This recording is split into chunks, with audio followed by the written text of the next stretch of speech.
Hi friends, and welcome back to my channel. Today I've got my January wrap-up. I've got all the books stacked next to me.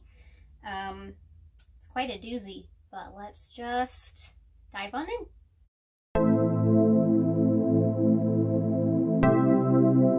So the first book I read was Chase Darkness With Me by Billy Jensen.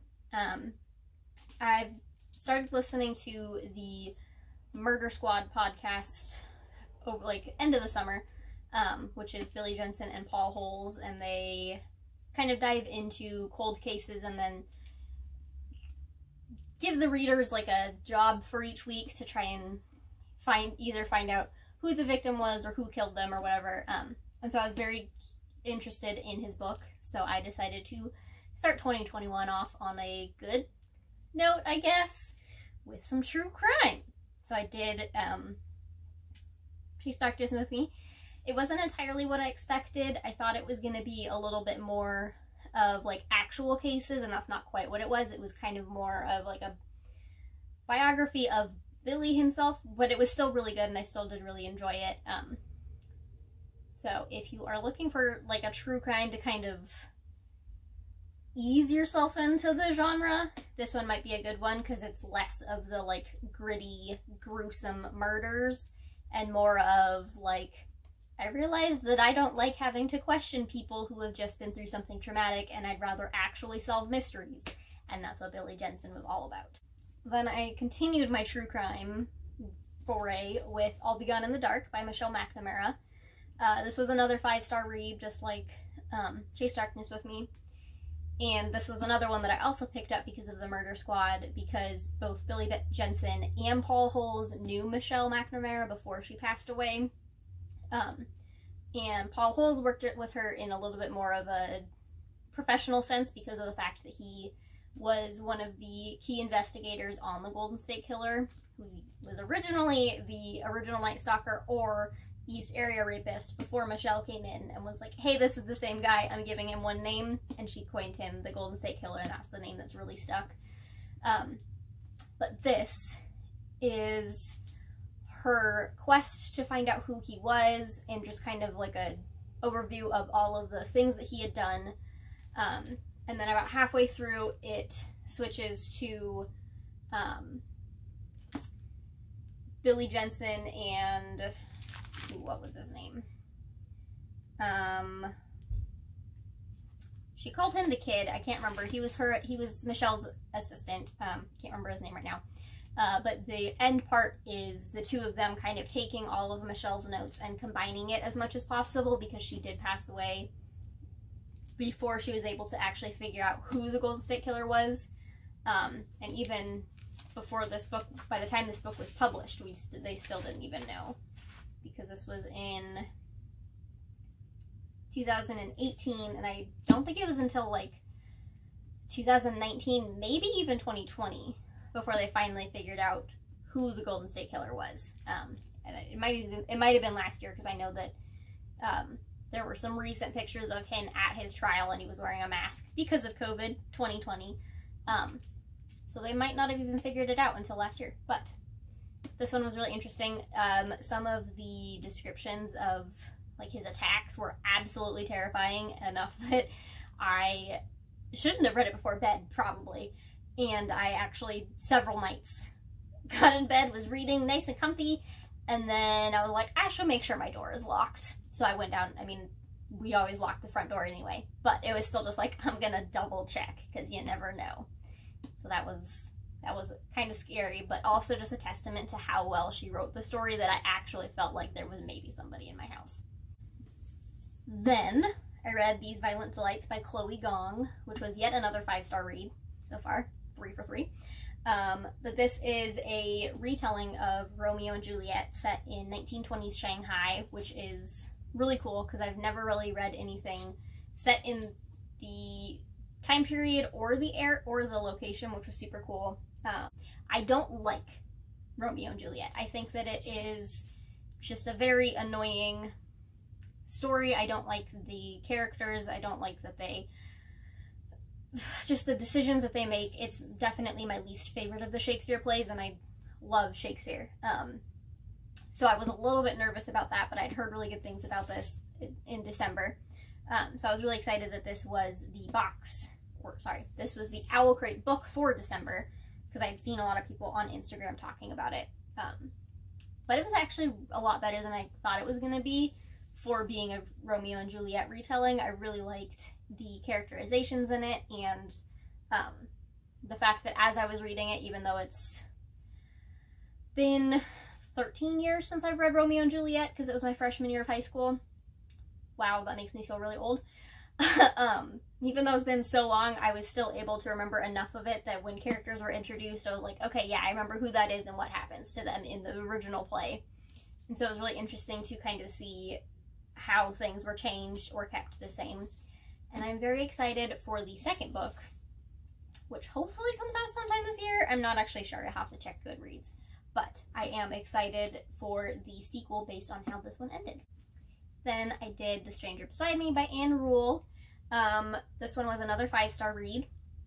And this one was a little bit creepier than some of the other ones just because I live in Washington State, and a lot of the areas that were talked about in the beginning, since Ted Bundy started in Washington, it was like, hey, I know that place. Just the fact that his mom lived in Tacoma. I grew up in Tacoma, so it was just like all of these really, really creepy connections. Was just, I mean, I expected that because like Ted Bundy, he's from Washington. I knew that. I was expecting it, but it was still a little bit creepy to read about. But then also just the fact that like he was able to get away with it for so long because people were like, I mean, yeah, my friend Ted kind of looks like this guy who's on the news, who's been murdering people, but he's so nice. He can't be Ted. Spoiler alert, it was Ted. So yeah, it was just really good. And then of course I went on a Ted Bundy deep dive with the Netflix original, like Conversations with the Killer, Tapes with the Killer, whatever it was. And then the movie with Zac Efron and Lily Collins that was like shockingly vile. I could look and find the quote. Can't remember the name of the movie now because it's really long, but the one that was based on the Liz Kenyon, I think, was the author of that one, but she changed her name, and also her name was changed for this, which was super weird because it was just like, I mean, you can easily find out that Meg is really Liz. I don't know why Anne Rule had to change her name for this, but that was an interesting weekend watching those two movies in one day and then also finishing this up, and honestly crying a little bit at the end because it is still a little bit sad that I think even up until the last moment Ted Bundy probably thought that he could get away with it and find a way to get off of death row, and then he didn't. And I mean, obviously he was a terrible guy. Like, he was super brutal in the way that he murdered the poor young women. But he was also really brilliant. Like, he was able to get away with it for so long, and yeah, 5 stars to Ted Bundy. And then another true crime, because I have a type, apparently. So I read Zodiac by Robert Graysmith. I was trying to find his name in the midst. I watched the movie probably 2 summers ago and really enjoyed it. So I thought it would be kind of interesting to read the book too. I ended up giving it 4 stars. I felt like there wasn't a whole lot of actual information. It just kind of felt like most of it was just like a play-by-play of the attacks, and then just kind of a lot of Robert Graysmith himself telling us what kind of stuff was happening, but I didn't feel like there were a lot of answers. And I know part of that is because they still don't know who the Zodiac was. Like, it's been, what, 50 years? 70? 60? I don't know. A long time. I can't math. So it's obviously part of it is just that we don't know who the Zodiac is. But I still feel, I don't know. I didn't love the writing style as much as I did for the other true crime novels that I read this month. So Zodiac was only 4 stars for me. Also, little tidbit thing. There was a review on Goodreads that has a very interesting theory that Robert Graysmith himself is the Zodiac. And I don't hate that theory. I think it has some merit. Like, we don't know who the Zodiac is, and the idea behind that review was kind of that, like, he's tired of the fact that nobody knows, so he's like, hey, what if I write this book as if I don't know who the Zodiac is, and I get to brag about all the cool things I did, but no one's gonna know it was me. And so that was kind of an interesting little theory that I could see. I could see it. Then I read Concrete Rose. I haven't actually bought a actual copy of it. This is still just my ARC that I got from Barnes & Noble, but I loved it, so I do plan on actually buying it so I can support Angie Thomas.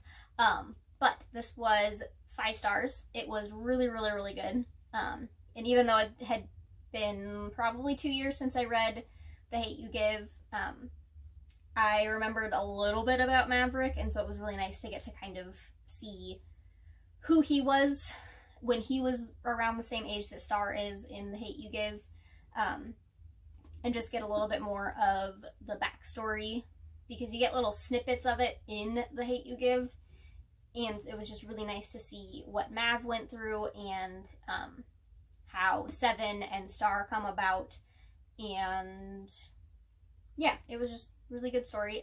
Good enough that I read it all in one day, so it's always a sign of a good book. So yeah, 5 stars for Concrete Rose. And then I did reread The Hate U Give, since I hadn't read it in a while, and because of reading Concrete Rose, I wanted to reread it.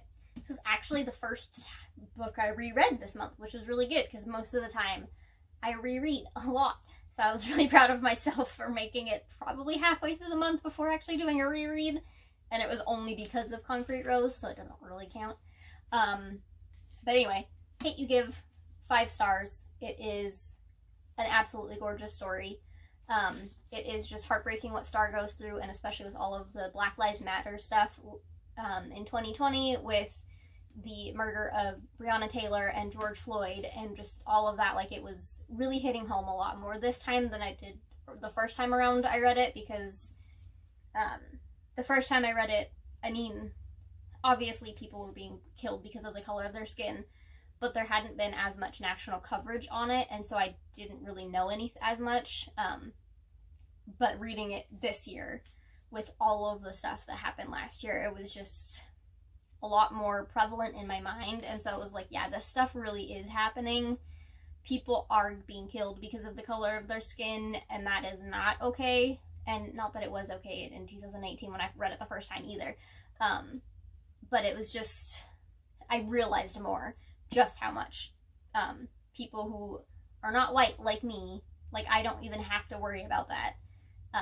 And so it was eye-opening, and gorgeous, gorgeous story. Love it. But also hate that it is so true, and really wish that things would change in society so that stories like this would be like, that would never happen, not, oh yeah, I saw that happen. Yeah, so that's my little soapbox about that. Then I read Instant Karma by Marissa Meyer. This one was yet another 5-star read. There's been a lot of 5-star reads for January, which is a great start to the year. It was a really cute romance. I really liked it.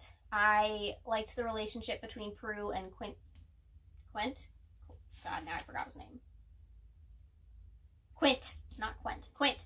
I liked the relationship between Prue and Quint, and how it kind of evolves a little bit, because it goes from just this, like, they're lab partners and they hate working together, which I totally get, because I hate group projects. I would much rather just do it myself. To really learning to work together and be a team, and I think that that's really important and really sweet. My biggest problem with it was just that, like, it's called Instant Karma, and part of it is that Prue does gain the ability to kind of do karmic justice on people, but I felt like it didn't play a huge pivotal role in the story. Like, it was kind of one of those things where it was like, it would pop up every couple 100 pages, because it was like, oh yeah, it's called Instant Karma, and Prue can do this, so we should make her do it. And then it was like, at the end, it was kind of like it all came together, because it was like, okay, she's been doing this stuff, and now it's kind of coming around to bite her in the butt, because karma. But it was still a really cute story, and I really did like it, and it's probably one that I will reread, because I just love anything Marissa Meyer writes. Okay, and then I decided to do a reread of A Darker Shade of Magic, because I now own the series. It's been a while since I read it, but I love anything by V.E. Schwab, so decided to read it again. It was a 5-star read. I'm sure nobody is surprised by this. I just really like the characters and the world building, and just the idea that there are all of these different worlds that are connected in this one location, and there's like slight differences, but it's mostly the same. And just the fact that there's only 2 people that can walk between the worlds, and kind of what happens because of that. And so I'm really excited to keep reading the rest of the series. Because yeah, it's been a while since I've read it, but I love Kel and Lila, so excited for that. Then I finished the month with The Five by Hallie Rubenhold, which is the untold stories of the women who were murdered by Jack the Ripper. So it's the 5 canonical murders, because there are like the 11 Whitechapel murders that kind of took place in this time period, but there's 5 that have been connected by this, like people assume it's the same killer, and that was Jack the Ripper, who is just crazy that it's hundreds of years later and we still don't know who he is. But this one was pretty good. I gave it 4 stars. Some of the writing was just like a little bit, I don't like now I feel really nitpicky over it, but whatever. But like when each new story would start, I felt like there was kind of a lot of lead up to like when the woman was actually born, and I was like, I don't care about her parents as much, just kind of tell me about her, just tell me when she was born and where she lived and died, and just kind of jump right on into it. And I felt like there was a lot of lead up to it, and so I didn't love that as much. But it was still really interesting because I didn't really know anything about the women. All I knew was that they were prostitutes and they were murdered by Jack the Ripper. But even that's not necessarily true, because only one of them was actually officially a prostitute. And even at the time of her murder, it's possible that she wasn't even doing it anymore. She had stopped because she had found money somewhere. But the other 4 women, one of them had been a prostitute for a small amount of time, but was not a prostitute when she was murdered, and the other 3 had never ever prostituted themselves, or at least there's no indication that they did. So the idea that is now prevalent in our mind that Jack the Ripper killed prostitutes isn't even accurate, because 3 of the women he killed had never done that. But that's something I didn't know. So that was really interesting, just to learn a little bit more about the women, because we always hear about Jack the Ripper and how he killed, and the fact that he killed them, and people are trying to figure out why, but we never talk about the victims themselves. And so this was really, really, really cool to learn a little bit more about the victims. Even though it's been 130 years, 140, I don't even know. And we still don't know who he is. At least with this, we get to know his victims a little bit more, which is pretty cool. So that was my January reading. I did then spend like the last week of the month slowly reading The Priory of the Orange Tree. And now, as of almost 4 p.m. on Tuesday the 2nd of February, I'm just over halfway through. It is really, really good. It's just like the beginning chunk, what felt like a lot of build up and not a lot of action, but some stuff has actually started happening. So we'll see. The Kindle app on my phone tells me I have like 5 hours left in it, which I could reasonably do, but also when I get home from work, I don't want to sit and read. Lately, I've just wanted to sit and watch the appendices for The Hobbit, so we'll see if I actually read how long it's actually going to take me to finish The Priory of the Orange Tree, since I'm not choosing to read right now, but I am enjoying what I have read so far, so we'll see. Yeah. So don't forget to like and subscribe and comment down below and tell me what books you read last month. And I will see you next time. Bye.